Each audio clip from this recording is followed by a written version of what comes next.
ഞങ്ങള് നേരെ ഗോവയ്ക്കാണ്. ഞാനും അമ്മയും എനിക്ക് തോന്നണോ ഇത്രയധികം യാത്ര ചെയ്തു എന്ന് പറഞ്ഞിട്ടും ഇന്നേ വരെ ഞങ്ങൾ ഗോവയ്ക്ക് പോയിട്ടില്ല. ഫസ്റ്റ് ടൈം ഇൻ ലൈഫാണ്. അപ്പൊ ഞങ്ങള് എനിക്ക് കോളേജിൽ പഠിക്കുന്ന കാലത്ത് ഒരുപാട് സമയത്ത് മനു, രോഹിത്ത് അവരൊക്കെ വിളിച്ചിട്ടുള്ള ഗോവയ്ക്ക് വേണ്ടി. ഇന്നേ വരെ എനിക്കൊരു അങ്ങനെ ഒരു ഓപ്പർച്യൂണിറ്റി, അങ്ങനെ ഒരു ആഗ്രഹം വന്നിട്ടില്ലേ ഗോവയിൽ പോകണം എന്നുള്ളത്. അപ്പൊ ലൈഫിൽ ആദ്യമായിട്ട് ഞാൻ ഗോവയ്ക്ക് പോണേ. അതും എന്താ പറയാ, നമ്മുടെ ഹെറിറ്റേജ് റോയൽ എൻഫീൽഡിന്റെ കൂടെയാണ് പോകുന്നത്. അപ്പൊ അവരുടെ കൂടെ ഒരു അലങ്കാരത്തിൽ ഇത്രയും അധികം ബൈക്സ് ഉണ്ട്. ഇനിയും ഒരുപാട് ബൈക്സ് ജോയിൻ ചെയ്യാണ്ട്. ശരിക്കും ഞങ്ങളുടെ പ്ലാൻ വാസ് ബൈക്ക് ഓടിച്ച് പോവാന്നായിരുന്നു പ്ലാൻ. കാരണം വെച്ചാൽ ഹെറിറ്റേജിന്റെ തന്നെ ബാക്കപ്പ് വണ്ടി ഉണ്ട്. നമുക്ക് വേണമെങ്കിൽ അമ്മയ്ക്ക് കുറച്ച് നേരം റെസ്റ്റ് ചെയ്യണമെങ്കിൽ അതിൽ കയറിയിരിക്കാം, ഫുൾ ചിൽ മൂഡിൽ പോവാം. പക്ഷെ രാവിലെ പെശക് മഴ, ഗംഭീര മഴ എന്ന് പറഞ്ഞാൽ ഗംഭീര മഴ. ഈ റൈഡർ മാനിയ എന്ന് പറയുന്ന പരിപാടി റോയൽ എൻഫീൽഡിന്റെ ഒരു ഓൾ വേൾഡ് മീറ്റപ്പ് ആണ്. അത് എല്ലാ വർഷവും കാലാകാലങ്ങളായിട്ട് നടക്കുന്നതാണ്. കഴിഞ്ഞ കൊല്ലൊക്കെ ഇതൊരു മെഗാ ഇവന്റ് ആയിരുന്നു. അന്ന് ഞാൻ അതിന്റെ വീഡിയോസും വിഷ്വൽസ് ഒക്കെ കണ്ടപ്പോൾ പോകണമെന്ന് ഭയങ്കര ആഗ്രഹം തോന്നിയ പരിപാടിയാണ്. ഈ കൊല്ലം എങ്ങനെ ഹെറിറ്റേജിന്റെ ഒപ്പം അവരുടെ കൂടെ അങ്ങനെ അലങ്കാരത്തിൽ പോവാണ്. ശരിക്കും ഈ റൈഡർ മാനിയയിൽ വരുന്ന ആൾക്കാരെന്ന് പറഞ്ഞാൽ സായിപ്പന്മാരടക്കം വരുന്നു. അവിടെ മ്യൂസിക് കൺസേർട്ട് നടക്കുന്നുണ്ട്, പിന്നെ DJ നൈറ്റ് ഉണ്ട്, സ്ലോ റേസ്, ബൈക്ക് റേസ്, ഒരുപാട് ഇവന്റ്സ്. മ്യൂസിക്കാണ് മെയിൻ അവിടുത്തെ പരിപാടികൾ. പിന്നെ ഈ പറഞ്ഞ എല്ലാവരും കൂടി വരുന്നുള്ള ഒരു ഗാദറിങ്, അവരുടെ ഫൺ മൊമെന്റ്സ്. നമ്മൾ 3 ദിവസം എവിടെയെങ്കിലും പാർട്ടി ക്ലബ്ബ് എന്നൊക്കെ പറഞ്ഞാൽ ഒറ്റ ദിവസത്തെ പരിപാടിയല്ലേ, ഇത് 3 ദിവസം. അപ്പൊ ഒരു ഹ്യൂജ് ഇവന്റ് ആണ്. ബാക്കി കാര്യങ്ങൾ നമുക്ക് വഴിയെ കാണാം. പോണ വഴിയിൽ അവിടെ എത്തിയിട്ട് അതിനെ കുറിച്ച് എല്ലാം നമുക്ക് കാണാം. ഇപ്പൊ നമ്മൾ ഇന്ന് ശരിക്കും പറഞ്ഞു കഴിഞ്ഞാൽ രാവിലെ ഇറങ്ങാനുള്ള പ്ലാൻ ഇവരുടെ കൂടെ, ഇവരുടെ വണ്ടിയിൽ, ഇവരുടെ ബാക്കപ്പ് വണ്ടി ഉണ്ട്. അപ്പൊ എന്താ വെച്ചാൽ അമ്മ കുറച്ചു നേരം ഇരുന്ന് വയ്യാണ്ട് കഴിഞ്ഞാൽ നേരെ വണ്ടിയിൽ കയറ്റിയിരുത്താന്നൊക്കെയായിരുന്നു പ്ലാൻ. പക്ഷെ രാവിലെ പെശക് മഴ പെയ്തു. അപ്പൊ ഞാൻ എന്ത് ചെയ്തെന്ന് വെച്ചാൽ വണ്ടി റൈഡർ മാനിയ 3 ദിവസത്തെ പരിപാടിയാ, 24, 5, 6. അത് കഴിഞ്ഞാൽ ബാക്കിയുള്ള ദിവസം എന്തെന്ന് ഞങ്ങൾ പ്ലാൻ ചെയ്തിട്ടില്ല കേട്ടാ. അത് നമ്മൾ ചിലപ്പോ ഇത് ഭാഗത്തോറുള്ള പരിപാടി നടക്കുന്നത്. നമ്മൾ ചിലപ്പോൾ അപ്പുറത്തെ സൈഡിലോ സൗത്തോ നോർത്തിലെങ്ങാനും ഒരു 3 ദിവസം കൂടി നിന്ന്, അല്ലെങ്കിൽ വേറെ എന്തെങ്കിലുമൊക്കെ ഒരു പ്ലാനിലല്ല പോണേ. അത് കഴിഞ്ഞ് തിരിച്ചു വരുള്ളൂ. അപ്പൊ നമ്മുടെ വണ്ടി ഉണ്ട്, ഞാനുണ്ട്, ആദർശ് ഉണ്ട്, അർജുൻ ഉണ്ട്. കോമഡി ഷോയിലാണ് ഞങ്ങൾ പോണേ. ഇടയ്ക്ക് ബൈക്ക് ഓടിക്കും, വീണ്ടും കാറിൽ കയറിയിരിക്കും, പിന്നെ എനിക്ക് ബൈക്ക് ഓടിക്കും തോന്നുമ്പോൾ വീണ്ടും കയറിയിരിക്കും. അങ്ങനത്തെ ഒരു മൂഡിലാണ് പോണേ. ശരിക്കും ഫുൾ സ്ട്രെച്ച് ഓടിച്ച് പോവാന്നായിരുന്നു. പിന്നെ ഞാൻ ആലോചിച്ചു അമ്മയെ വെറുതെ പണിയെടുപ്പിക്കണ്ടല്ലോ, നമുക്ക് ലേ ഒക്കെ ആണെങ്കിൽ അമ്മയെ കൊണ്ടുപോകാലോ വെച്ചിട്ട് ഇതിലൊരു റൗണ്ട് അടിച്ച് നമ്മൾ വീണ്ടും നേരെ ഉടുപ്പിയിലേക്ക് പോവും. ഉടുപ്പി വന്ന് സ്റ്റേ ചെയ്യണ നേരത്തിന്റെ ഇടയിൽ ഞാനൊന്ന് മൂകാംബികയിൽ പോയി അവിടെ തൊഴുത് തിരുമേനിയെ കണ്ട് നേരെ പിറ്റേ ദിവസം രാവിലെ വീണ്ടും ഗോവ. അപ്പൊ ഇതാണൊരു ബേസിക് സ്ട്രക്ചർ. ബാക്കിയുള്ള പരിപാടികൾ, ഇവന്റ്സ്, നമ്മൾ പോകുന്നത്, അവിടെ നടക്കുന്ന പരിപാടികളെല്ലാം നമുക്ക് ഈ വീഡിയോയിൽ കാണാം.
ഗോവ, റൈഡർ മാനിയ, മോട്ടോവേഴ്സ്, അങ്ങനെ ഒരുപാട് പേരുകളിൽ അറിയപ്പെടുന്നതാണ് ഈ ഒരു ഗോവയിൽ നമ്മൾ വന്നേക്കുന്ന ഈവൻറ്റ്.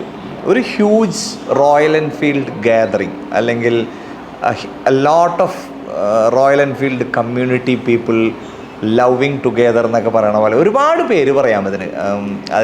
എന്താ പറയുക, വിശേഷണങ്ങൾ അതീതമാണ്. അത്രയും അധികം റോയൽ എൻഫീൽഡ് ലവേഴ്സിൻ്റെ ഒരു മീറ്റപ്പാണ്, ഒരു ഹ്യൂജ് ഗാദറിങ് ആണ്. അതിൽ ഇന്നലെ ഞങ്ങൾ ശരിക്കും പറഞ്ഞു കഴിഞ്ഞാൽ ഹെറിറ്റേജ് റോയൽ എൻഫീൽഡിൻ്റെ ഒരു മാസ് ഗ്രാൻഡ് എൻട്രി ആയിരുന്നു അതിൻ്റെ ഉള്ളിലേക്ക്. നമ്മൾ ഒരുപാട് റൈഡേഴ്സ് തൃശ്ശൂരിൽ നിന്നുണ്ടായിരുന്നു ഹെറിറ്റേജിൻ്റെ ഭാഗമായിട്ട്, ഇൻക്ലൂഡിങ് മീ. അതിൽ ഞങ്ങൾ ഇടയിലിടയിൽ ബൈക്കിൽ വരും, ഇടയിൽ മൂകാംബിക പോകുമ്പോൾ കാറിൽ വരും, വെയിൽ കൂടുമ്പോൾ ഞാൻ വീണ്ടും കാറിൽ കയറും, ബൈക്കിൽ വരും. എനിക്ക് അങ്ങനത്തെ സൗകര്യങ്ങളുള്ള കാരണം. പക്ഷെ ഒരുപാട് പേര് നല്ല ഹാർഡ് കോർ റൈഡേഴ്സ് ഉണ്ടായിരുന്നു. ഞാനൊക്കെ ശരിക്കും പറഞ്ഞപ്പോൾ ഹാർഡ് കോറിൽ നിന്ന് പിന്നാക്കം പോയിക്കൊണ്ടിരിക്കുക. അപ്പോൾ ഈ ഒരു മോട്ടോവേഴ്സിന് വരാൻ വേണ്ടിയുള്ള അവരുടെ ഒരു പ്രിപ്പറേഷൻ, അവരിങ്ങോട്ട് വരാനും അവരുടെ ഒരു അഡ്രിനാലിൻ, അല്ലെങ്കിൽ ഈ ഒരു പരിപാടിയിൽ പങ്കെടുക്കാൻ വേണ്ടി അവർ കാണിക്കുന്ന ഒരു റഷ് ഉണ്ടല്ലോ, അത് കണ്ടപ്പോഴാണ് ഞാനും കൂടി റഷായത്. അല്ലെങ്കിൽ ഞാനും ആലോചിച്ച് തുടങ്ങിയത്, ഞാനും ഓടിക്കാം, ഞാനും അവരുടെ കൂടെ പോവാം, മോശമല്ലേ, ഞാൻ അവിടുന്ന് വന്നിട്ട് അവർ ഇത്രയും കഷ്ടപ്പെട്ട് വണ്ടി ഓടിക്കുക, എനിക്കും ചെയ്യണം എന്നൊക്കെ. അങ്ങനെ ഞാനും അതിൽ I became A rider unknowingly. I was A rider, but may be last 10 years ഞാൻ ഒട്ടും റൈഡിങ് തീരെ ഇല്ലാത്ത ഒരാളാണ്. പക്ഷേ ഇപ്പോൾ ഇന്ന് തൊട്ട് ഞാൻ വീണ്ടും ഓണായി എന്ന് പറയണ പോലെ. ഈ റൈഡർ മാനിയ എന്ന് പറയുന്ന പരിപാടിയുടെ ഒരു ചെറിയൊരു ബ്രീഫ് ഞാൻ പറഞ്ഞുതരാം. 2003 ഒരു പുള്ളിക്കാരൻ, ആളുടെ പേര് ഞാൻ മറന്നു, വായിച്ചു വെച്ചിട്ടുണ്ടായത് പേര് ഞാൻ മറന്നുപോയി. ഒരു പുള്ളിക്കാരൻ തുടങ്ങിയതാണ്, അവർ കുറച്ച് ഫ്രണ്ട്സ് കൂടിയിട്ട്. ആദ്യത്തെ പരിപാടി 74 ബൈക്ക് ഉണ്ടായിരുന്നുള്ളൂ. ഇന്ന് മോർ ദാൻ 10,000 ബൈക്സാണ്. Hats off to that person. കാരണം അയാളുടെ ഒരു ചെറിയ വിഷൻ 20 കൊല്ലം കൊണ്ട് ഇന്ന് എവിടം വരെ വന്നെത്തിയെന്ന് ആലോചിച്ചു.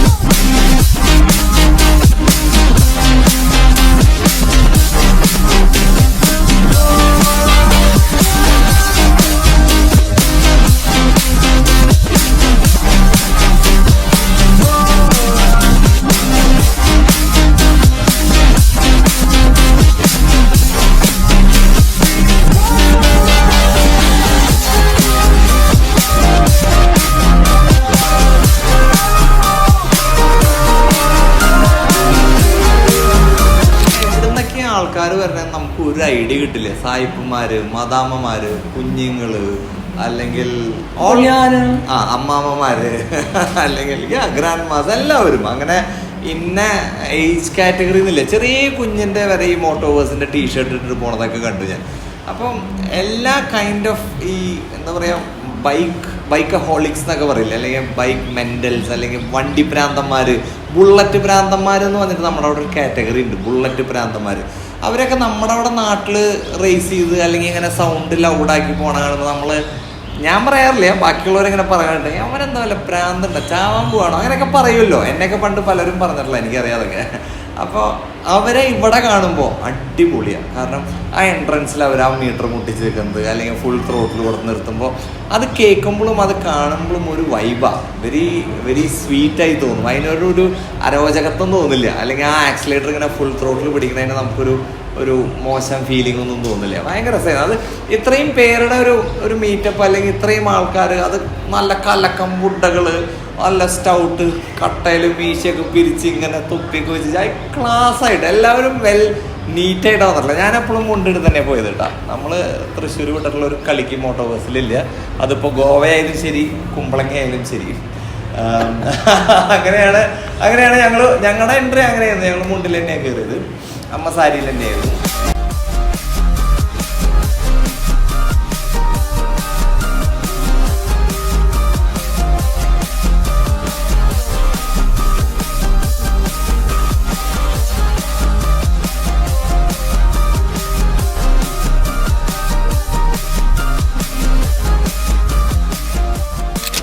ഇതാണ് മോട്ടോവേഴ്സ് അവരുടെ ഒരു കിറ്റ്.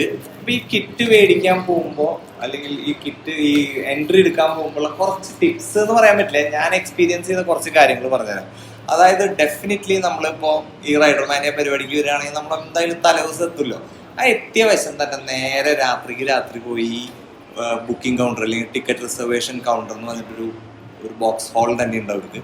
അവിടെ ചെന്ന് നമ്മുടെ മെയിലും കൺഫർമേഷനും എന്തെങ്കിലും ഒരു ID കാർഡ് കാണിച്ചു കഴിഞ്ഞാൽ അവരപ്പം തന്നെ ഈ ഒരു കിറ്റായിട്ട് നമുക്ക് തലേദിവസം മേടിച്ചുള്ള ഗുണം എന്താണെന്ന് വെച്ചാൽ പിറ്റേ ദിവസം രാവിലെ ഈ നട്ടപ്പറ വെയിലത്ത് ഈ എന്താ പറയുക ഒരു 10,000 പേര് നിൽക്കുന്ന ഒരു ക്യൂവിൽ ചെന്ന് നിൽക്കേണ്ട കാര്യമില്ല. പിന്നെ അതിൻ്റെ ഒരു ബാൻഡ് ഉണ്ട്, ഒരു റിസ്റ്റ് ബാൻഡ് ഉണ്ട്. ആ ബാൻഡ് ഇട്ടാൽ മാത്രമേ നമുക്ക് ആ പ്രിമൈസസ് അല്ലെങ്കിൽ ഈ ഹാൾസിലേക്കുള്ള എൻട്രി ഉള്ളൂ ഈ ബാൻഡ്. ഇത് ഇട്ട് കഴിഞ്ഞാൽ 3 ദിവസം പിന്നെ ഊരാനും പറ്റില്ല, അല്ലെങ്കിൽ 3 ദിവസം അത് കൂടപ്പുറപ്പാണ്. നമ്മുടെ 3 ദിവസം നമ്മുടെ കൂടെ ഉണ്ടാവും. ലാസ്റ്റ് ഡേ നമ്മൾ അവിടെ നിന്ന് പുറത്തേക്ക് കിടക്കുമ്പോൾ നമ്മുടെ കയ്യിൽ നിന്ന് അത് കട്ട് ചെയ്ത് കളയും. എൻ്റെ പക്ഷേ നമ്മൾ തൃശ്ശൂർക്കാരല്ല, ഞാനത് ഊരി വെച്ചിട്ടുണ്ട്. എനിക്ക് കുളിക്കുമ്പോഴോ അല്ലെങ്കിൽ രാത്രിയോ ഒന്നും കയ്യിൽ പാടില്ല, എനിക്ക് ഇഷ്ടമല്ല, പറ്റൂല. അപ്പോൾ ഈ ഒരു കിറ്റ് നമ്മുടെ ഈ ബാഗ് തരും. ആ ബാഗിൻ്റെ ഉള്ളിൽ എന്തൊക്കെയുള്ളതെന്ന് വെച്ചാൽ ഒരു കംപ്ലീറ്റ് മോട്ടോവേഴ്സിൻ്റെ സ്റ്റിക്കേഴ്സ്, അതിൽ into the Motovers Royal Enfield rider mania 2023 അങ്ങനെ കുറേ സ്റ്റിക്കേഴ്സും കാര്യങ്ങളുണ്ട്. പിന്നെ എന്തൊക്കെയാണ് പരിപാടികൾ, പ്രോഗ്രാം ചാർട്ട്, പിന്നെ ഹിമാലയൻ്റെ ഒരു കാർഡ് ഉണ്ട്. അങ്ങനെ കുറച്ച് ഇഗെയിൻ ഇതാണ് പ്രോഗ്രാം ചാർട്ട് കേട്ടോ. അതിൽ റേസ് നടക്കുന്നുണ്ട്, മ്യൂസിക് കോൺസേർട്ട്സ് എവിടെയൊക്കെ, ആരുടെയൊക്കെ, എന്തൊക്കെ സ്പീച്ചസ് ഉണ്ട്, കുറേ പേരുടെ ടോക്ക് ഉണ്ട്. പിന്നെ അപ്പാരൽ കൗണ്ടേഴ്സ്, പുതിയ ഷെയ്ഡ്സിൻ്റെ എനിക്കൊരു ഷെയ്ഡ്സ് കിട്ടിയത് ഞാൻ കാണിച്ചു തന്നില്ല, എനിക്കൊരു ഷെയ്ഡ്സ് തന്നിട്ടുണ്ടായിരുന്നു. അതുപോലെ പുതിയ അപ്പാരൽസ് ഉണ്ട് റോയൽ എൻഫീൽഡിൻ്റെ. പിന്നെ ഈ ഓൾ ന്യൂ ഷെർപ്പ അല്ലെങ്കിൽ ഹിമാലയൻ 450 ലോഞ്ച്, ആ പരിപാടി ഉണ്ടായിരുന്നു. ഇത് അവരൊരു ടീഷർട്ടാണ്, ഞാൻ പൊട്ടിച്ചിട്ട് പോലുമില്ല. ഒരു കപ്പ്, ഒരു മോട്ടോക്രോസ് ഹെൽമെറ്റ്, ഇതാണ് ആ ബാൻഡ്, ഞാൻ പറഞ്ഞിട്ടുള്ള ബാൻഡ് കണ്ടില്ലേ.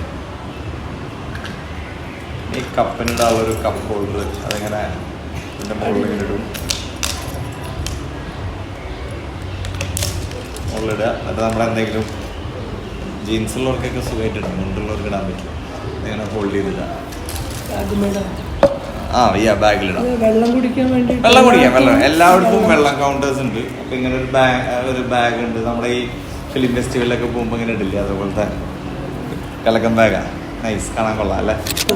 ശരിക്കും ഇന്നലെ ഞങ്ങൾ പൊടിയടിച്ച് ആകെ തുമ്മിപ്പരുക. അപ്പം ഞാനിങ്ങനെ ചുമ്മാ പറഞ്ഞു കേട്ടാ, മഴ പെയ്തിരുന്നെങ്കിൽ എന്ത് രസമായിരുന്നത്. ഇന്നലെ രാത്രി അന്യായ മഴ പെയ്തു, ഫുൾ പൊടി പോയിട്ടുണ്ടാവും. അപ്പം ഇന്ന് രാവിലെ ഇനി റേസ് ഉണ്ട്, ഉച്ചയ്ക്ക് വേറെ ഷോസ് അതിൻ്റെ ഇടയിൽ നടക്കുന്നുണ്ട്. ഒരു സായിപ്പിൻ്റെ ഒരു ടോക്ക് ഷോ ഉണ്ട് ഹിമാലയൻ 450 കുറിച്ച്, അത് കാണാൻ പറ്റുമെന്ന് നോക്കാം. ഒന്നാമത് ഈ പറഞ്ഞ പോലെ പൂരപ്പറമ്പ് പോലെയാണ്, എവിടെയാ എന്താ നടക്കണം എന്നുള്ള തപ്പി കണ്ടുപിടിക്കണം, അങ്ങനെ ഒരു കാര്യം കൂടി ഉണ്ട്. പിന്നെ അത് കഴിഞ്ഞാൽ രാത്രി മ്യൂസിക് കോൺസേർട്ട് ഉണ്ട്, നൈറ്റ് DJ ഉണ്ട്. അങ്ങനെ ടക്കാന്ന് പറഞ്ഞപ്പോൾ എൻ്റെ ഒരു ആഗ്രഹമാണ്, എനിക്ക് പെട്ടെന്ന് മനസ്സിൽ തോന്നിയ ഒരു ആഗ്രഹം. ഈ ഒരു പരിപാടി ഇങ്ങനെ ഇത് വേറെ ഡൽഹിയിൽ, ബോംബെയിൽ, കൊൽക്കട്ട, ഷിലോങ് പലയിടത്തും നടക്കുന്നുണ്ട്. പക്ഷെ എനിക്കൊരു ആഗ്രഹം ഇങ്ങനെ തോന്നിയതാണ്, കൊച്ചിയിൽ ഇങ്ങനെ ഒരു പരിപാടി കൊണ്ടുവരണമെന്നൊരാഗ്രഹം. ചുമ്മാ ഈ മോട്ടോവേഴ്സ് അല്ലെങ്കിൽ റൈഡർ മാനിയ നമ്മുടെ കൊച്ചിയിൽ കൊണ്ടുവരണമെന്ന് ഒരു ആഗ്രഹം. വേറെ ഒന്നുമല്ല, തൃശ്ശൂർ ഞങ്ങൾക്ക് തൃശ്ശൂർ പൂരമുണ്ട്, അപ്പോൾ പിന്നെ വേറെ പരിപാടിയുടെ ആവശ്യമില്ല. അതുകൊണ്ട് കൊച്ചിയിൽ മട്ടാഞ്ചേരി അല്ലെങ്കിൽ എന്താ പറയുക ഫോർട്ട് കൊച്ചിയിൽ ഐലൻഡിൽ എവിടെയെങ്കിലും ഒരു പരിപാടി ഇങ്ങനെ നടത്തണം എന്നൊരു നോക്കാം. പറ്റുമായിരിക്കും, പറ്റായിരിക്കുന്നില്ല. നമ്മുടെ ചെന്നൈ, കർണാടക, തമിഴ്നാട്, കേരള ഈ ഒരു 4 സോണൊക്കെ കൂടിയിട്ട് കൊച്ചിയിലൊരു ഇതേപോലെ റോയൽ എൻഫീൽഡിൻ്റെ ഒരു ഗാദറിങ്, ഒരു മാസ് പരിപാടി നോക്കാം. സിദ്ധലാലിൻ്റെ അടുത്ത് നമുക്ക് ചോദിച്ചു നോക്കാം. അപ്പോൾ ഇന്നത്തെ പരിപാടികൾ നമുക്ക് കാണാൻ പോവാം. ഇന്ന് എന്തൊക്കെയാണുള്ളതെന്ന് അറിയില്ല. ആ പരിപാടികൾക്ക് എന്തൊക്കെയാണെങ്കിലും പൂരപ്പറമ്പിൽ കിടന്ന് നടക്കുന്നുണ്ട്.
ഗോവയിൽ ഞാൻ ആദ്യമായിട്ട് വരികയാണ്.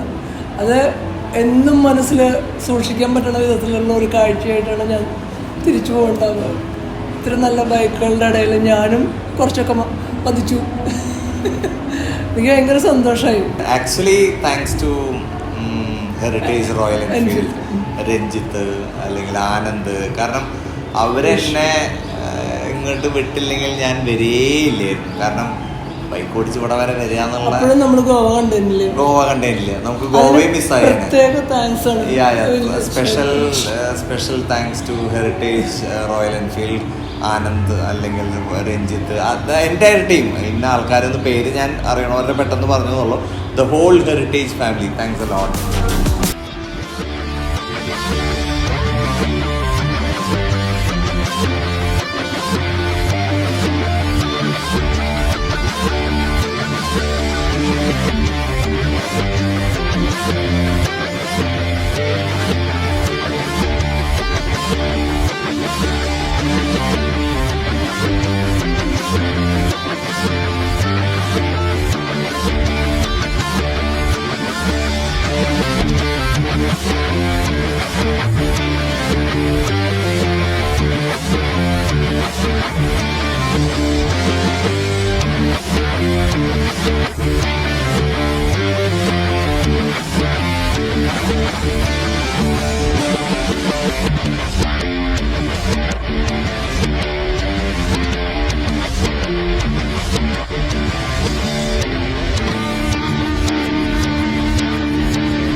ഹെറിറ്റേജിന്റെ ടീമിന്റെ കൂടെ കംപ്ലീറ്റ് ടീമുണ്ട് നമ്മുടെ. എല്ലാവരും ഈ പൂരപ്പറമ്പിന്റെ ഉള്ള എവിടെയോ അവിടെ ഇവിടെയൊക്കെ നിൽക്കുന്നുണ്ട്. ഉള്ള എല്ലാ ആൾക്കാരെയും കൂട്ടി പിടിച്ച് ഞങ്ങൾ ഇവിടെ ഒരു ഫോട്ടോ എടുക്കാൻ വേണ്ടി നിന്നാണ്. അപ്പൊ ഒരു അമേസിങ് റൈഡായിരുന്നു ഫ്രം തൃശ്ശൂർ ടു ഗോവ എന്നുള്ളത്. എല്ലാവരും ജിൽ ജിൽന്ന് നിൽക്കുന്ന ആൾക്കാരാ, കൊക്ക നിൽക്കണ ഇടിക്കലേ. അപ്പോ thanks to heritage. Thank U.